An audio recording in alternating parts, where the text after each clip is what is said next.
In our headlines on this Wednesday afternoon, June 28th, here in South Korea. Authorities raise the nation's flood warning level to 3. That is alert level in its 4-tier system following monsoon-related damage in the southern parts of the country overnight. The law is keeping South Korea from aging by at least 1 year this year, as agreed by the National Assembly late last year to standardize the country's age counting system by surrendering the so-called Korean age system. Meanwhile, Korea's economic policy in the latter half of this year will seek to enhance economic vitality and better promote public welfare by expanding exports and stabilizing prices. Downpours in the southern parts of Korea overnight have led to much damage and displaced at least one woman in her 60s who is yet to be found. Our Shin Yeon reports. On Tuesday, heavy rain exceeding 200 millimeters an hour fell on southern regions of South Korea, leading to flooding. In Gwangju, there was rainfall of 240 millimeters an hour, and the city saw the most damage from flooding, while Namhae, Gyeongsangnam-do province, saw 260 millimeters per hour of rain. In Hanpyeong, Jeollanam-do province, a woman in her 60s was reported missing on Tuesday night. The fire service is currently searching for her around the river area. The heavy monsoon rainfall was mainly in the southern regions, but it has led to flood alerts being issued for the whole country. The Ministry of Interior and Safety on Tuesday raised its flood crisis alert level, which is divided into 4 stages from Stage 2 caution to Stage 3 alert. To prevent any loss of life on Wednesday morning, the fire agency activated its Central Emergency Rescue Control Team. The team is a task force created to coordinate emergency rescue systems. It urged residents living in areas prone to flooding or landslides, such as coastal areas, rivers, and valleys, to evacuate promptly and prioritize their safety. Shin Yeon, Arirang News. And we are younger here in Korea this year as the country officially embraces the universal age counting system starting today. My colleague Kim Jung-sil explains. In South Korea, it is often customary to ask someone their age even if you're meeting them for the first time. And if the other person is older, you suddenly treat them with more respect. Just minutes into the conversation, a hierarchy has set in. There's something called the 3 fundamental bonds and 5 constant virtues in Confucianism. And this has led South Korea to have a culture that differentiates people by age and respects someone if they're older. And the peculiar one-of-a-kind Korean age system added more confusion to a society that already heavily cared about a person's age. So here's how the system used to work. When you're born, you're already 1 year old because the amount of time you spent in your mother's womb counts. You age another year in the new year. One extreme example is when someone is born on New Year's Eve. Just a day after being born, she or he is already 2 years old in the South Korean age system. Another common issue took place when someone traveled overseas for study or work. For instance, a South Korean person could say they were 18 years old when in reality they were 16 in that country. In some cases, they could face legal liabilities for saying they were an adult when in fact they were actually minors. An official at the Ministry of Government Legislation told Arirang News why the government decided to make the change starting June 28th. There were people who complained about confusion when communicating with foreigners. By using the global standard age system, South Korea has taken a step closer towards better communicating as a global citizen. The director also said the new age system could help abolish some old habits of having to obey someone who is older than you. In a classroom, there could be students that have age differences of up to 2 years. But they probably won't care too much about ages because they are in the same grade and become friends, which would help slowly abolish the hierarchy culture. The ministry added when people get used to the system, it will benefit society in the future by removing unnecessary confusion. Kim Jung-sil, Arirang News. In other news, medical institutions may soon be mandated to directly notify local authorities about new births at their facilities. The plans to this end were addressed by the government and ruling People Power Party at the National Assembly on this Wednesday. Officials are also looking to set up a system that will allow pregnant women who do not wish to keep their babies to give birth without sharing personal details. A related task force, including civilian experts, will be launched as well. Wednesday's meeting follows news of 2 unregistered babies found dead in an apartment refrigerator in Suwon, with the mother admitting she'd killed them owing to economic hardship. The Board of Audit and Inspection believes more than 2,000 babies born since the year 2015 here in Korea have not been documented. Korea recorded its lowest number of births and marriages for any month of April this year. According to Statistics Korea on Wednesday, the birth rate plunged 13% on year to post just over 18,000. Now, this is the lowest figure for the month since data was first compiled. Likewise, the number of marriages also dropped to an all-time low for any April, with some 14,000 couples tying the knot. Meanwhile, the number of deaths hit above 27,000 in April, leading to a natural population decline for the 42nd month in a row. Elsewhere, preparations appear to have entered their final stage with regard to Japan's planned discharge of radioactive wastewater from its crippled Fukushima nuclear power plant. Our Ian reports. Despite concerns from several nations, Japan is pressing ahead with plans to release wastewater stored at the Fukushima nuclear power plant into the Pacific Ocean, with a start date imminent. The water became contaminated following a meltdown in 2011 at the Fukushima Daiichi nuclear power plant caused by a massive earthquake. Japan has since then been working on plans to treat and dilute and release the wastewater through an underwater tunnel under the watchful eye of the International Atomic Energy Agency. On Tuesday, the Tokyo Electric Power Company completed a test operation of the roughly 1 kilometer-long underwater tunnel through which the treated wastewater will flow for the next 30 years. And starting Wednesday, the country's Nuclear Regulation Authority will start a 4-day overall inspection of the plant, after which a certificate of examination will be issued, the final green light for the water release. Japan does still need to wait for a final report from the IAEA on the safety of the wastewater, which is expected early next week. But no challenges are expected, as the IAEA Director General Rafael Mariano Grossi already stated in April of 2021 that Japan's chosen method is both technically feasible and in line with international practice. The advanced liquid processing system, which is used to treat the water, removes most of the radioactive substances in the water except tritium. The final dilution process at the plant will lower tritium levels to below 1/40th of government standards before the water is released into the ocean. One last hurdle standing in the way of the Japanese government's call to begin the release is local fishing communities that have been staging fierce protests, not only over concerns about safety, but also damage to reputation. 이은진, Arirang News. Government efforts continue to crack down on individuals and institutions involved in North Korea's illicit fundraising for its hostile weapons ambitions. Our foreign affairs correspondent Choi Min-jung says a Russian national of Korean descent and his related entities are the latest to be sanctioned. South Korea has slapped sanctions on a former South Korean national for helping North Korea in its illicit financial activities. The Foreign Ministry on Wednesday announced that the government imposed sanctions on Choi Chun-gun, a Russian national of Korean descent. He becomes the first individual of South Korean origin to be targeted with such sanctions by the South Korean government. Choi is accused of being involved in illegal financial activities, joint ventures, and violating UN Security Council sanctions against North Korea from the time he became a Russian citizen. 2 companies are also on the fresh list of sanctions. One of them is a front company established by Choi in Mongolia to evade sanctions while supporting Pyongyang's illegal funding. The other is a trading company in Russia founded by Choi and the Vladivostok representative of the North Korean Foreign Trade Bank, which is under UNSC sanctions.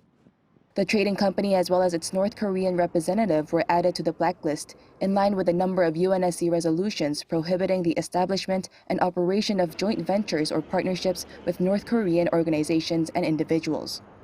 The foreign ministry said that blocking access to Che's finances is expected to have a practical effect. Our government's independent sanctions against Che Chong-gon and his North Korean helpers will serve as an opportunity to limit violations of sanctions against North Korea and raise serious awareness. Permission from the governor of the Bank of Korea or the Financial Services Commission is required in order to conduct financial transactions with those on the sanctions list, with those who fail to comply facing punishment under relevant laws. The latest sanctions are the 9th round to be put in place against Pyongyang since the beginning of the Yoon administration. Since October last year, South Korea has targeted 45 individuals and 47 institutions. Choi Min-jang, Arirang News.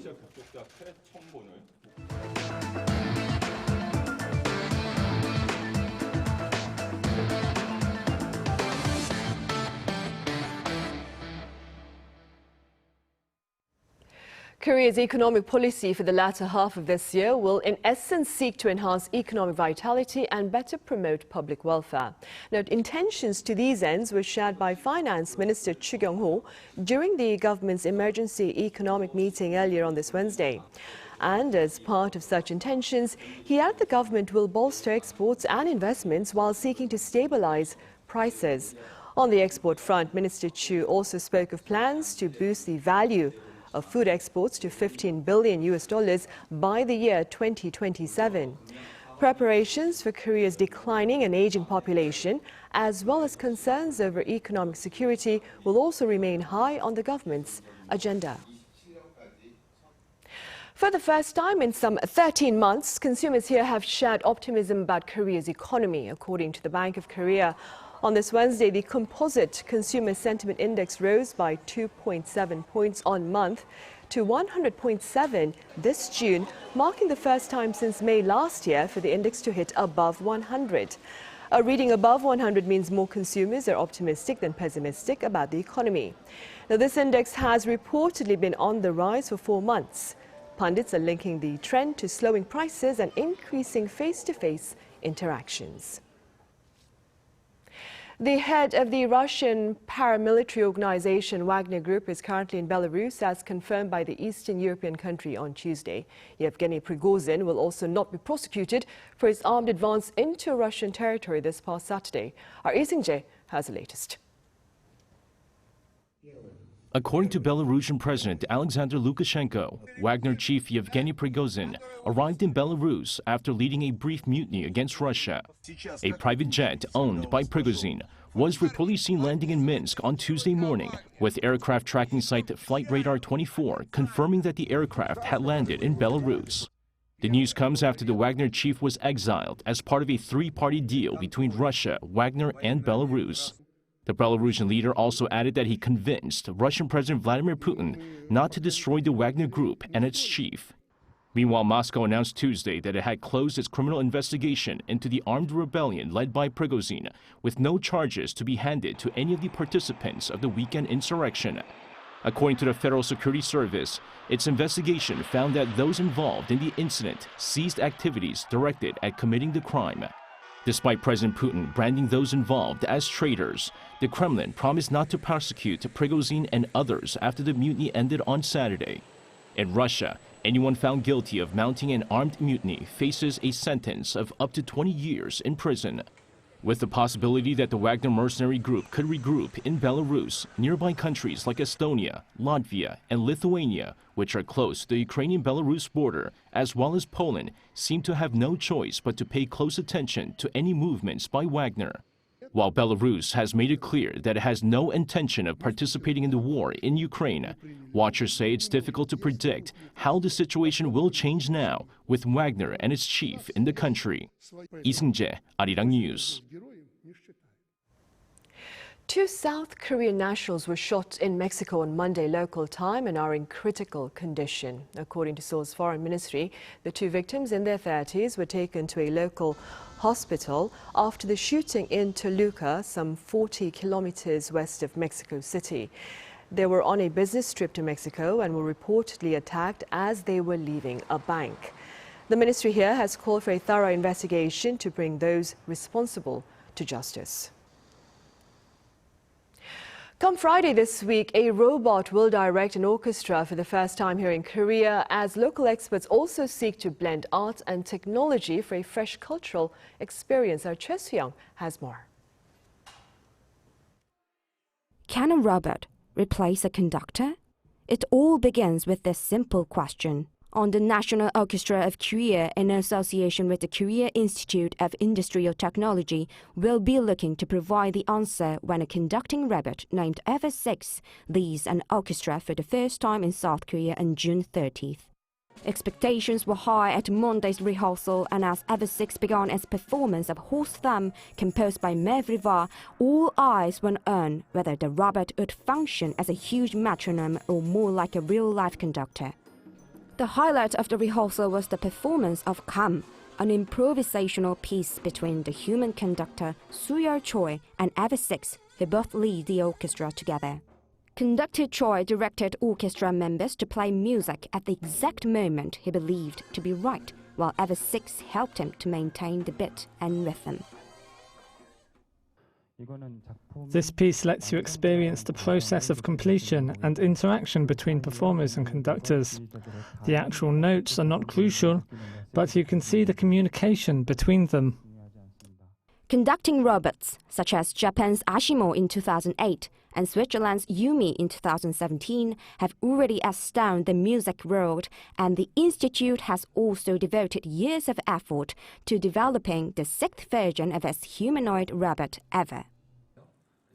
We focus on humanoid robots resembling humans to enable effective communication, as future robots aim to assist us in daily life.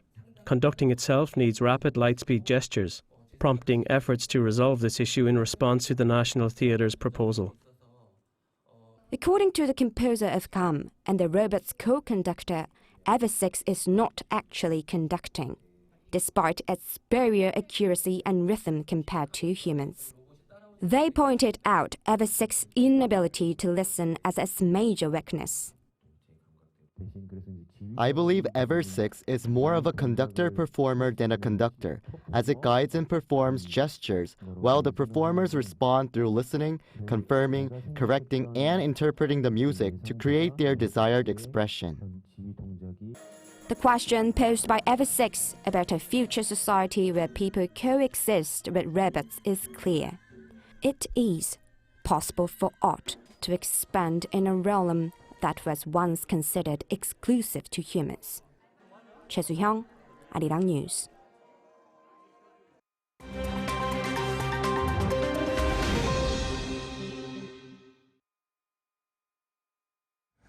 Let's take a look at what's going on in the world now. In Ukraine, 4 people have been killed and over 40 wounded in the eastern city of Kramatorsk following a Russian missile strike that hit a restaurant. Eyewitnesses say the restaurant was struck while it was holding an event for 45 people. Nearby apartment buildings, cars, and a post office were also damaged in the attack. The attack has been condemned by the United States, with a White House spokesperson calling it a part of Russia's brutal strikes against the people of Ukraine. The missile strike comes amid ongoing accusations that Russia is targeting civilians. Kramatorsk has been hit multiple times by Russia, including a strike on its railway station in April 2022, which killed 63 people. Air quality warnings are being sounded in parts of Canada and the United States Midwest due to heavy smoke from Canadian wildfires. Cities including Chicago and Milwaukee, as well as regions in Michigan and Ontario, registered air quality index levels above 200 on the 500-point scale. Anything above 200 is considered very unhealthy. Chicago on Tuesday even ranked worst in the world for air quality, albeit briefly. Children, the elderly, and those with breathing difficulties have been urged to reduce time spent outdoors. Canada says it is having its worst wildfire season on record, with almost 3,000 wildfires already this season and almost 500 still burning. Smoke has spread through much of North America and has even reached parts of Europe. Now, a painting of a possible ancient ancestor to pizza has been discovered in Pompeii. Archaeologists said on Tuesday they uncovered a 2,000-year-old fresco during digs this year next to a bakery in the ancient Roman city. The painting appears to show a round flatbread on a silver tray alongside various fruits. The discovery was made about 23 kilometers from Naples, considered the birthplace of Italian pizza. But although the picture bears a remarkable likeness to the modern dish, it doesn't technically qualify as a pizza because it lacks some of the necessary ingredients, including mozzarella and tomatoes. And finally, a painting by Austrian artist Gustav Klimt has been sold for $108 million, breaking the record for the most expensive artwork ever auctioned in Europe. The piece, called Dame mit Fächer, was sold on Tuesday after a 10-minute bidding war at an auction hosted by Sotheby's in London. It's the last piece that Klimt painted before his death in 1918. The previous European auction record was set in 2010 when an Alberto Giacometti sculpture was sold for $104 million. Matthew Ashley, Arirang News.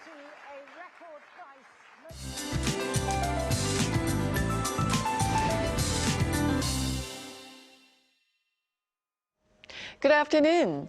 The monsoonal front that dropped heavy rain on southern parts of the country has eased off, but Jeju is forecast to see more rain into this afternoon.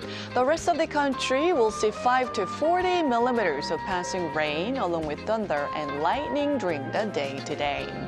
Heavy rain alerts that were issued in Jeollanam-do and west of Jeollabuk-do province have been lifted, but a heat advisory remains in place for parts of Gyeongsang-do and Daegu, with temperatures to approach 33 degrees, and feels like temperatures could be higher with that high humidity. Seoul tops out at about 28 degrees, but hotter in southern regions. There is a very good chance more regions will be a tropical night tonight. Meanwhile, air quality will be decent nationwide all day today. The monsoonal front will travel up north again tomorrow, dropping nationwide monsoon rain. Central regions are forecast to see heavy rain tomorrow. Meanwhile, Jeju Island will see rain into next Monday. That's Korea for you, and here's a look at the international weather conditions.